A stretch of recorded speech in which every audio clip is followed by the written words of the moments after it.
Everyone, welcome to my channel. In this video we are going to discuss about derivatives. Derivative का मतलब क्या होता है? जिसकी वैल्यू किसी और चीज़ से डिराइव हो। तो स्टॉक मार्केट के अंदर डेरिवेटिव ऐसे फाइनेंशियल इंस्ट्रूमेंट्स होते हैं जिनकी वैल्यू किसी अंडरलाइंग एसेट की वैल्यू के ऊपर डिपेंड करती है। अब अंडरलाइंग एसेट हमारे शेयर, स्टॉक, कमोडिटी कुछ भी हो सकता है। अगर मैं आपको सिंपली बताऊं तो डेरिवेटिव क्या होते हैं? आपके पास स्टॉक मार्केट के अंदर दो ऑप्शन होते हैं। एक तो आप किसी ट्रांजेक्शन को एट द टाइम कर दो, आप किसी कंपनी के शेयर बाय कर लो, आप कमोडिटी बाय कर लो, आप स्टॉक बाय कर लो, आप इंडेक्स बाय कर लो, या फिर आपके पास है आप उसको एट द टाइम सेल कर दो। लेकिन डेरिवेटिव में क्या होगा? आप एक कॉन्ट्रैक्ट बाय करोगे, आप आइदर फ्यूचर ऑप्शन बाय करोगे। जब आप फॉर्मली बात कर रहे हो तो यहाँ पे आप एक कॉन्ट्रैक्ट कर रहे हो, आप एट द टाइम वो ट्रांजेक्शन नहीं कर रहे हो, आप एट द टाइम बाइंग नहीं कर रहे हो सिक्योरिटीज़ की, एट द टाइम सिक्योरिटीज़ की सेलिंग नहीं कर रहे हो, बट आप एक कॉन्ट्रैक्ट कर रहे हो कि मैं फ्यूचर में ऐसा करूँगा और एक स्पेसिफिक प्राइस के ऊपर ऐसा होगा। तो यहाँ पे एक डेफिनेशन मैंने बनाई है डेरिवेटिव्स के लिए। Derivatives are formal financial contracts between two or more parties to execute a future transaction at a set price on or before a specific date to be secure from market risks. Here one party is always obliged and one is either obliged and rightful. Means derivative ऐसे financial contracts होते हैं जहाँ पे दो या दो से ज़्यादा पार्टीज आपस में एक कॉन्ट्रैक्ट कर रही हैं कि वो फ्यूचर में एक ट्रांजेक्शन को, मीन्स जो हम अंडरलाइन एसेट की यहाँ पे बात कर रहे हैं उसकी बाइंग और सेलिंग करेंगी। एक प्री डिसाइड मीन्स जो डिसाइड किया है प्राइस उन्होंने अभी उस प्राइस के ऊपर एक स्पेसिफिक डेट पर या उस स्पेसिफिक डेट से पहले, ताकि वो मार्केट रिस्क से सिक्योर हो सके। यहाँ पे एक पार्टी हमेशा ओब्लाइड रहेगी, मीन्स एक पार्टी को ट्रांजेक्शन करनी ही पड़ेगी अगर दूसरी पार्टी उसको बोल रही है तो। और दूसरी पार्टी या तो ओब्लाइड होती है, मीन्स दोनों पार्टी या तो ओब्लाइड होती हैं या फिर एक पार्टी राइटफुल होती है, दूसरी ओब्लाइड होती है। राइटफुल मतलब कि वो उस ट्रांजेक्शन को, उस कॉन्ट्रैक्ट को अवॉइड कर सकती है। तो इसे हम बोलते हैं यहाँ पे डेरिवेटिव। मीन्स आप अभी ट्रांजेक्शन नहीं कर रहे हो, आप मार्केट रिस्क से बचने के लिए जस्ट एक प्राइस फिक्स कर रहे हो और आप बोल रहे हो कि मैं एक स्पेसिफिक डेट पर या स्पेसिफिक डेट से पहले इस ट्रांजेक्शन को करूँगा। इस एग्जाम्पल की तो हम यहाँ पे अंडरस्टैंड करने का ट्राई करते हैं। ए है, एक शेयर होल्डर है, उसके पास 100 शेयर हैं एबीसी कंपनी के, जिनका प्राइस अभी 2500 के अकॉर्डिंग है। तो मार्केट हमारा वोलेटाइल है, शेयर के प्राइस कभी भी अप या डाउन जा सकते हैं, तो उसका रिस्क हो गया मार्केट के अंदर। अब ए उन शेयर को लंबे टाइम तक होल्ड करना चाहता है, मीन्स उनको अभी सेल नहीं करना चाहता है, लेकिन उसको डर है कहीं एबीसी कंपनी के शेयर का प्राइस ज़्यादा कम हो गया तो क्या होगा। तो यहाँ पे वो डेरिवेटिव मार्केट के अंदर जा सकता है और वो एक पुट ऑप्शन बाय कर सकता है। वो पुट ऑप्शन मान लो उसने बाय किया 2700 रुपीज़ के अकॉर्डिंग 24 अगस्त 2023 तक, और पूरे 100 शेयर्स के लिए। अब उसके पास राइट है कि वो अपने 100 शेयर को 2700 रुपीज़ के अकॉर्डिंग टिल 24 अगस्त 2023 तक सेल कर सकता है, चाहे उस टाइम पे कोई भी मार्केट प्राइस क्यों ना हो, चाहे उस टाइम पे 2000 का प्राइस, चाहे उस टाइम पे 1500 का प्राइस हो, चाहे उस टाइम पे 2300 का प्राइस हो, वो अपने शेयर को 2700 के अकॉर्डिंग सेल कर सकता है। लेकिन अगर हम यहाँ पे ऑप्शन की बात कर रहे हैं तो मैं ऑप्शन के लिए भी आपको बता दूं, यहाँ पे वो ओब्लाइड नहीं है कि इसको ये ट्रांजेक्शन करनी पड़ेगी, यहाँ पे वो इसको अवॉइड भी कर सकता है। उसका जो लॉस होगा वो जस्ट प्रीमियम अमाउंट तक का होगा। जब हम ऑप्शन की बात करते हैं, फ्यूचर कॉन्ट्रैक्ट इनकी बात करते हैं, डेरिवेटिव के लिए आपको एक प्रीमियम पे करना पड़ता है। तो मान लो उसने 20,000 रुपीज़ का प्रीमियम यहाँ पे पे किया, तो जो उसका लॉस होगा अगर वो इस कॉन्ट्रैक्ट को अवॉइड करा वो 20,000 रुपीज़ का होगा। फीचर्स की हम बात करते हैं तो फर्स्ट है हमारा फाइनेंशियल कॉन्ट्रैक्ट। डेरिवेटिव्स हमारे फाइनेंशियल कॉन्ट्रैक्ट्स होते हैं। Next, value is derived from underlying asset. Derivative की जो वैल्यू है वो अंडरलाइंग एसेट की वैल्यू से डिराइव होती है। हम यहाँ पे देख रहे हैं जो ये हमारा डेरिवेटिव था, जो हमारा पुट ऑप्शन था, उसकी वैल्यू कहाँ से डिराइव हो रही है? एबीसी कंपनी के जो 100 शेयर्स हैं उनकी वैल्यू से। नाउ लिवरेज इंस्ट्रूमेंट मीन्स जब जो इन्वेस्टर हैं हमारे, वो अपने करंट फाइनेंशियल स्टेटस से बियॉन्ड जाके ट्रेडिंग करते हैं। मीन्स आपके पास 10,000 रुपीज़ है और आप 1 लाख की बाइंग और सेलिंग कर रहे हो ब्रोकर के मनी को एज अ लोन यूज करके। Use for hedging and speculation, margin trading, arbitraging. जो हमारा डेरिवेटिव है उसको हम हेजिंग के लिए, स्पेकुलेटिंग के लिए, मार्जिन ट्रेडिंग के लिए, आर्बिट्रेजिंग के लिए यूज करते हैं। इसके रिगार्डिंग मैं एक स्पेसिफिक वीडियो बनाऊंगी।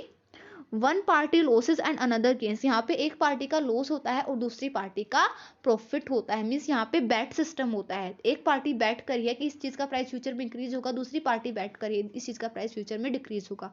यहाँ पे ए जो है वो तो रिस्क फ्री हो रहा है, तो यहाँ पे उसका तो अगर जो शेयर है उसका जो प्राइस है वो फ्यूचर में अगर डाउन जाए तो ए का यहाँ पे प्रॉफिट हो जाएगा, क्योंकि वो उनको ज्यादा प्राइस के ऊपर सेल करने के लिए एबल है ना।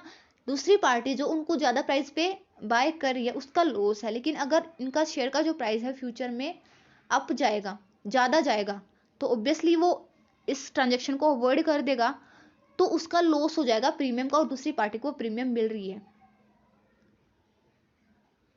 Now the derivative market function based on the bets placed on the future price of the underlying asset.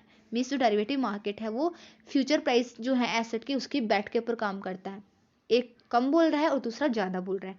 Derivative contract को हम बहुत सारे प्लेटफॉर्म से परचेज कर सकते हैं, जो हमारे एक्सचेंजेस हैं उनके थ्रू भी और ओवर द काउंटर भी। ओवर द काउंटर में हमारे फॉरवर्ड और स्वैप्स होते हैं, और जो एक्सचेंजेस हैं उनके ऊपर हमारे फ्यूचर एंड ऑप्शन होते हैं।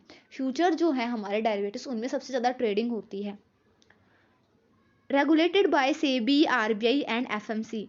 जनरली जब हम फ्यूचर एंड ऑप्शंस की बात करते हैं तो सेबी और आरबीआई इनको रेगुलेट करता है, और फॉरवर्ड मार्केट कमीशन जो है वो फॉरवर्ड जो होते हैं, जो हमारे ओवर द काउंटर हमारे डेरिवेटिव्स होते हैं उनको रेगुलेट करने के लिए थोड़ा काम करता है। Not full money is required. यहाँ पे जब हम डेरिवेटिव की बात करते हैं यहाँ पे हमें पूरा पैसा रिक्वायर्ड नहीं होता है, हमें जस्ट ट्रांजेक्शन के लिए मार्जिन मनी की रिक्वायरमेंट होती है। फॉर एग्जाम्पल यहाँ पे जो ए है उसने बाय कर रखे थे 100 शेयर 2500 ईच के, तो उसने यहाँ पे कितना पैसा इन्वेस्ट कर रखा था, उसने यहाँ पे 2,50,000 रुपीज़ इन्वेस्ट कर रखे थे। लेकिन जब वो डेरिवेटिव के अकॉर्डिंग करता तो डेरिवेटिव में वो क्या करता, वो यहाँ पे ऑलमोस्ट 40 to 50,000 में उन शेयर को बाय कर सकता था डेरिवेटिव्स के अकॉर्डिंग। टर्म्स, कुछ इंपॉर्टेंट टर्म्स हैं डेरिवेटिव को अंडरस्टैंड करने के लिए। पहला स्ट्राइक प्राइस। स्ट्राइक प्राइस मतलब कि जो प्राइस हमने सेट किया है फ्यूचर में ट्रांजेक्शन को करने के लिए, बाय या फिर सेल करने के लिए अंडरलाइंग एसेट को। Expiry date. Expiry date means वो लास्ट डेट जब तक हम अपनी ओब्लिगेशन को या फिर अपने राइट को एक्सरसाइज कर सकते हैं। मीन्स 24 अगस्त 2023 है यहाँ पे जो हमारी एक्सपायरी डेट, जब तक जो ए है वो 2700 रुपीज़ के अकॉर्डिंग अपने 100 शेयर को सेल कर सकता है। तो ये हमारी एक्सपायरी डेट है। 2700 रुपीज़ यहाँ पे हमारा प्राइस है, स्ट्राइक प्राइस है। ऑप्शन प्रीमियम, जो प्राइस हमने पे किया है उस ऑप्शन को बाय करने के लिए, यहाँ पे उसने मैंने बोला 20,000 रुपीज़ की प्रीमियम पे करी, तो ये हमारी ऑप्शन प्रीमियम है जो हमने उस ऑप्शन को बाय करने के लिए पे की है। मार्जिन बैलेंस मीन्स जो बायर है, सेलर है फ्यूचर कॉन्ट्रैक्ट का, उसको एक पार्ट टोटल वैल्यू का डिपॉजिट कराना होता है। जो भी वो फ्यूचर में बाय फिर सेल करने वाला है उसको हम मार्जिन मनी बोलते हैं। उस मार्जिन मनी से ही जो हमारा प्रॉफिट है उसके उसी के अंदर ऐड होता है। अगर हमारा लॉस है तो उसी मार्जिन मनी से हमारा जो लॉस है वो डिडक्ट होता है हम फ्यूचर में अगर इन्वेस्टमेंट करते हैं तो। टाइप्स में पहले हम बात करेंगे फ्यूचर की।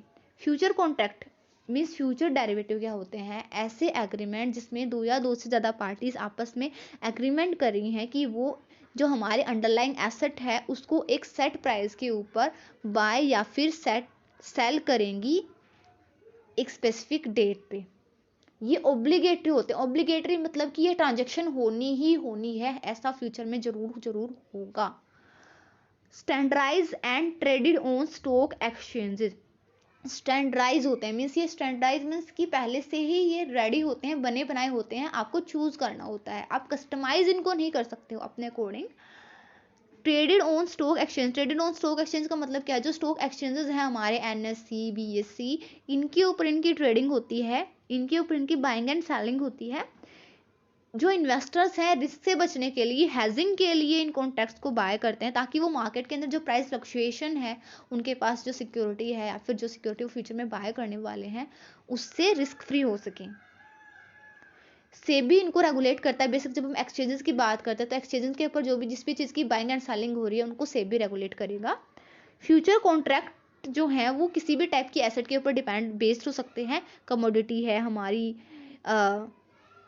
शेयर्स हैं, स्टॉक, बॉन्ड, इंडेक्सेस, किसी भी चीज़ के ऊपर। फॉर एग्जाम्पल ऑन November 6, 2021 एक कंपनी ए है, उसने एक फ्यूचर कॉन्ट्रैक्ट बाय कर लिया ऑयल के लिए $62.22 पर बैरल। एक्सपायरी डेट है 19/2021। वो कंपनी ऐसा क्यों करी है? बिकॉज उसको अभी ऑयल की नीड नहीं है, उसको फ्यूचर में दिसंबर में ऑयल की नीड है, लेकिन उसको फियर है कहीं दिसंबर में ऑयल के मार्केट प्राइस ज़्यादा ऊपर चले गए तो उसका तो लॉस हो जाएगा, वो कैसे बियर करेगी उस लॉस को। तो उसने ऑयल सेलर के साथ यहाँ पे कॉन्टैक्ट कर लिया कि वो 62.22 पर बैरल के अकॉर्डिंग दिसंबर में ऑयल बाय करेगी। यहाँ पे उस टाइम पे चाहे ऑयल का कोई भी प्राइस हो, वो उसको 62.22 बैरल के अकॉर्डिंग बाय कर सकती है। लेकिन फ्यूचर कॉन्ट्रैक्ट में समटाइम हमारा यहाँ पे भी प्रॉफिट नहीं होता है। कई बार जो जनरली जो इन्वेस्टर्स होते हैं, फ्यूचर कॉन्ट्रैक्ट के बायर्स होते हैं, वो उसको पहले ही एग्जिट कर देते हैं। मीन्स आप बिफोर एक्सपायरी, मीन्स दिसंबर से पहले भी अगर आपको लग रहा है कि फ्यूचर में दिसंबर में तो प्राइस ज़्यादा कम जाने वाले हैं, तो आप 62.22 बैरल के अकॉर्डिंग क्यों खरीदो, तो आप उसी टाइम पे आप इसको पहले ही इसको ऑफसेट कर सकते हो, पहले इसको सेल कर सकते हो। फॉरवर्ड कॉन्ट्रैक्ट ये भी फ्यूचर के जैसे ही होते हैं, सेम, सारी टर्म सेम ही होती हैं। दो पार्टीज आपस में कॉन्ट्रैक्ट करी हैं, ऑब्लिगेटरी होता है, आपको फ्यूचर में ये ट्रांजेक्शन करनी है एक सेट प्राइस के ऊपर एक स्पेसिफिक डेट तक। लेकिन ये कस्टमाइज्ड होते हैं और ये स्टॉक एक्सचेंजेस पे काम नहीं करते हैं, ये प्राइवेट कॉन्ट्रैक्ट होते हैं, ये ओवर द काउंटर काम करते हैं। ये हमारे जो स्टॉक एक्सचेंजेस हैं उनके में से किसी के ऊपर भी ट्रेड नहीं होता है, इनके अंदर कोई भी रेगुलेशन यहाँ पे नहीं होती है, हमारी सेबी की, आरबीआई की, इनकी। इसलिए यहाँ पे काउंटर पार्टी रिस्क होता है। काउंटर पार्टी रिस्क, अगर एक पार्टी इंसॉल्वेंट हो जाए, वो अपनी ऑब्लिगेशन को, अपनी ड्यूटी को पूरा ना कर पाए, तो दूसरी पार्टी जो है वो ऑब्वियसली कॉन्ट्रैक्ट हमारा खत्म हो जाएगा और ये जो ट्रांजेक्शन है ये कॉन्ट्रैक्ट पूरा नहीं होगा। फॉर एग्जांपल एक कंपनी है, उसने एक फॉरवर्ड कॉन्ट्रैक्ट सेम ऑयल के लिए उसने एक फॉरवर्ड कॉन्ट्रैक्ट कर लिया टिल 3800 पर बैरल के अकॉर्डिंग और डेट है हमारे November 23, 2020 ऑयल सेलर के साथ। यहाँ पे उसने प्राइवेट कॉन्ट्रैक्ट किया ही, उसने यहाँ पे स्टॉक एक्सचेंज के थ्रू कॉन्ट्रैक्ट किया था, तो वो ट्रांजेक्शन पक्का होनी थी और कोई भी अपनी जो ड्यूटी है उससे बैक नहीं जा सकता है। लेकिन यहाँ पे ऐसा हो सकता है, यहाँ पे सेलर स्टिक नहीं है उन टर्म से जो उन्होंने कॉन्ट्रैक्ट में लिखी है। नाउ ऑप्शन कॉन्ट्रैक्ट क्या होते हैं? ऐसे डेरिवेटिव कॉन्ट्रैक्ट जहां पे बायर को राइट है किसी अंडरलाइंग एसेट को बाय या फिर सेल करने का बिफोर अ स्पेसिफिक डेट या फिर on a specific date at a specific price. Means यहाँ पे हमारा जो बायर है वो फ्यूचर और फॉरवर्ड की तरह ओब्लाइड नहीं है कि उसको ये ट्रांजेक्शन करनी पड़ेगी। यहाँ पे उसके पास ऑप्शन है कि वो बाय करना चाह रहा है या फिर सेल करना चाह रहा है। अगर नहीं चाह रहा तो वो इसको अवॉइड कर सकता है। मीन्स ये नॉन ऑब्लिगेटरी होते हैं। ऑप्शन कॉन्ट्रैक्ट जो होते हैं वो इन्वेस्टर्स को रिस्क से बचाते हैं और उनको एक फ्रीडम भी देते हैं कि वो उस ट्रांजेक्शन को अवॉइड कर सकते हैं अगर उन्हें अब ये प्रॉफिटेबल ना लगे। ऑप्शन कॉन्ट्रैक्ट्स भी हमारे जो स्टॉक एक्सचेंजेस हैं उनके ऊपर ट्रेड होते हैं। ये भी फॉर्मल कॉन्ट्रैक्ट्स होते हैं, जैसे बीएससी है, एनएससी, हमारे इनके ऊपर ट्रेड होंगे। सेबी और आरबीआई इनको रेगुलेट करता है। फॉर एग्जांपल एक इन्वेस्टर है एक्स, उसके पास 100 शेयर हैं किसी कंपनी ए बी के। अब मान लो उस टाइम पे उन शेयर का जो प्राइस है वो 100 रुपीज़ के अकॉर्डिंग है। अब शेयर जो है, शेयर होल्डर जो है हमारा एक्स वरीड है कि प्राइस फ्लक्चुएशन में मान लो ज़्यादा डिक्लाइन हो गया स्टॉक प्राइस में, तो क्या होगा? तो वो यहाँ पे एक ऑप्शन कॉन्ट्रैक्ट बाय कर सकता है एक्सचेंज के थ्रू, जिसने उसको यहाँ पे वो अलाउड है कि वो अपने जो शेयर है 100 शेयर उनको 100 ईच के अकॉर्डिंग ऑन और before a specific date sell कर सकता है। फॉर एग्जांपल जो स्टॉक प्राइस है हमारा वो 80 रुपीज़ पे आ गया तो वो यहाँ पे सेल कर देगा और यहाँ पे वो ऑप्शन होल्डर है। मान लो वो स्टॉक प्राइस 120 पे जा रहा है तो यहाँ पे वो अवॉइड भी कर सकता है। तो इसे हम बोलते हैं ऑप्शन ट्रेडिंग। मीन्स यहाँ पे अगर आपको फ्यूचर में लगे कुछ टाइम के बाद लगे कि ये मेरे लिए ट्रांजेक्शन मेरे लिए प्रॉफिटेबल नहीं है, तो आप उसको अवॉइड कर सकते हो। लेकिन अगर आपको लग रहा है प्रॉफिटेबल है तो आप इसको एग्जीक्यूट कर सकते हो, आप ओब्लाइड नहीं हो ट्रांजेक्शन को करने के लिए। यहाँ पे जो ऑप्शन है हमारे दो टाइप के होते हैं, call option, put option. Call option मतलब आप बाय के लिए ऑप्शन बाय कर रहे हो। कॉल ऑप्शन ऐसे फाइनेंशियल कॉन्ट्रैक्ट्स होते हैं जिसमें ऑप्शन बायर के पास राइट होता है किसी अंडरलाइंग एसेट को एक स्पेसिफिक प्राइस के ऊपर एक स्पेसिफिक डेट तक बाय करने का। फॉर एग्जाम्पल, एक स्टॉक है ABC जिसका प्राइस पर शेयर 50 रुपीज़ है, तो एक्स एक कॉल ऑप्शन बाय कर लेता है 55 रुपीज़ के अकॉर्डिंग। मीन्स फ्यूचर में जो एक्सपायरी डेट है, मान लो यहाँ पे 1 मंथ है, 1 मंथ तक वो उनको इस स्टॉक को 55 रुपीज़ ईच के अकॉर्डिंग बाय कर सकता है।